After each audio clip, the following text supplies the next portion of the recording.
Dans les derniers jours, plusieurs partis ont présenté des candidats vedettes en vue des prochaines élections au Québec, ce qui nous amène bien sûr à nous questionner, comme Philippe Vincent Foisy à LCN, sur la définition. C'est quoi un candidat vedette? Ah ben c'est une bonne question. Est-ce que c'est des vraies vedettes pour le Parti libéral? Est-ce qu'on essaie de spinner ça comme si c'était des vraies vedettes? Tu lis ça comment?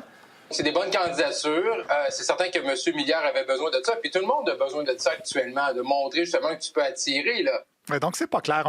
Tout le monde, oui, veut des vedettes, mais qui décide c'est qui une vedette?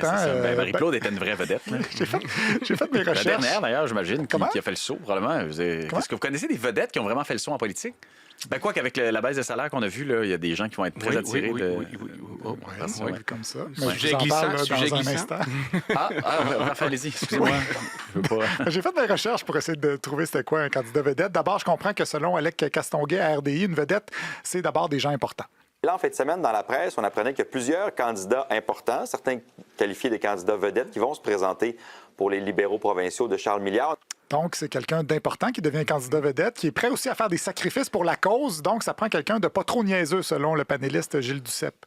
Comment vous faites pour convaincre, Gilles, quand vous étiez au Bloc, de dire, là, vous avez une belle carrière, vous faites de l'argent, venez servir en politique, venez vous faire critiquer sur la place publique. Comment on fait pour convaincre ces personnes-là de faire le saut? Je pense, d'abord, il faut écrire le mot « saut » de la bonne façon. Oui. Par contre, c'est pas impossible qu'une vedette qui fait le saut en politique finisse par avoir l'air un peu sot. Ça s'est déjà vu. Surtout, ce que j'ai compris, et plusieurs comme Jonathan Trudeau au 98.5 l'ont expliqué, être un candidat vedette, ça implique pas nécessairement d'être connu. Pour moi, une candidature vedette, c'est pas nécessairement quelqu'un que tout le monde connaît, mais quelqu'un qui a une notoriété.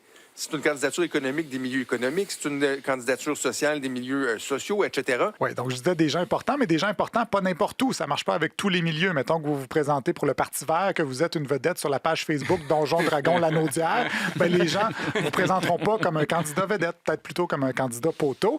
Donc ça peut être un gros nom dans un petit milieu, comme le dit Pierre-Michel Auger au 106.9. C'est pas un gros nom dans le sens d'être connu par monsieur et madame tout le monde. Par contre, dans son milieu, c'est un gros nom. Donc, tout est relatif à l'envergure du milieu. C'est ce que pense aussi Yasmine Abdel-Fadel à LCN. Il faut comprendre que lorsqu'on dit candidature vedette, ce n'est pas nécessairement des personnes que l'on voit tous les jours là, dans notre téléviseur et qui sont connues par l'ensemble des électeurs. Ce sont des personnes, des têtes d'affiche dans leur secteur. Oui, par contre, on peut être une candidate vedette et être connue parce qu'on passe à la télé, comme la comédienne Isabelle Blais qui se présente pour le PQ en Mauricie, vedette en général, vedette dans son secteur, comme vous, Marie-Claude. Mais ça ne veut pas dire que c'est doublement mieux. Hein? Selon Jonathan Trudeau au FM 93, on parle ici d'un autre type de candidature vedette que, mettons, l'avocat René Verret qui se présente pour les libéraux.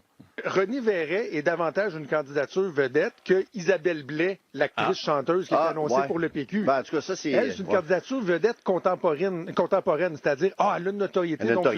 Candidature vedette contemporaine. C'est un peu comme l'art contemporain, alors que les vedettes qu'on connaît pas, c'est plus de l'art abstrait.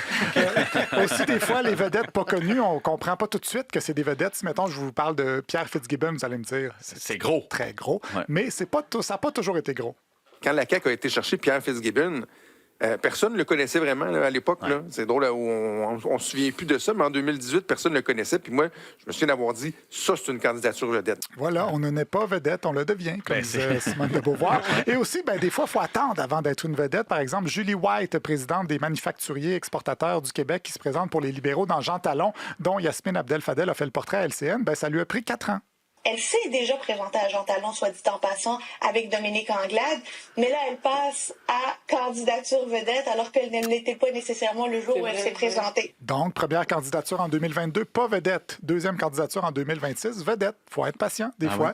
Il y a aussi des politiciens de carrière, si on peut dire, qui s'essaient une autre fois, qui peuvent être considérés comme des vedettes. Alexandre Boulris chez Québec solidaire, Alain Terrien au Parti québécois. Monsieur Terrien qui avait encore de la politique dans le bonhomme, comme il a dit à tout un matin. Pourquoi vous vous relancez en politique provinciale? Il reste encore de la politique dans le bonhomme, je pense. Écoutez, le besoin... Ça, on dit ça souvent entre chums en politique. Là. On dit ça souvent, oui. Donc, il y a des joueurs vedettes, des joueurs de concession, des plombiers, un peu comme au hockey. D'ailleurs, Charles Milliard a présenté son nouveau candidat à Sherbrooke comme un membre de son premier trio estrien avec lui-même et Frédéric Beauchemin. Aujourd'hui, j'ajoute une troisième personne au premier trio de l'Estrie. Et il s'agit évidemment du docteur Pierre Cossette. Pierre Cossette, qui est médecin, ancien recteur de l'Université de Sherbrooke. Est-ce que c'est un candidat vedette? Quoi, c'est le premier trio? Oui, mais c'est une vedette dans son secteur. C'est ça Donc, que j'allais dire. faut Exact, suivre. exact. Une vedette de premier trio, mais en passant, trompez-vous pas, parce que c'est pas un premier trio comme au hockey, il est juste premier chronologiquement. Vous avez parlé de votre premier trio de l'Estrie. C'est quoi vos grands projets pour l'Estrie? Bien, premièrement, je vous parle de premier trio parce que c'est les 3 premiers que j'ai annoncés. Donc... Ouais, on dirait que ça enlève un petit peu de l'intérêt au concept de trio. Monsieur Cossette, lui, il veut se concentrer sur les choses importantes. Quand j'ai regardé les valeurs, j'ai vu un équilibre entre la justice sociale, la liberté individuelle puis le développement économique. Bien, ça, c'est trois pattes d'une table qui doivent aller ensemble. Oui, les fameuses tables à 3 pattes. Le parti est un peu instable depuis qu'ils ont cassé la patte nationaliste, je pense. Bon, lui, on peut dire qu'il n'y a pas encore bien de politique dans le bonhomme. On va lui laisser une petite chance.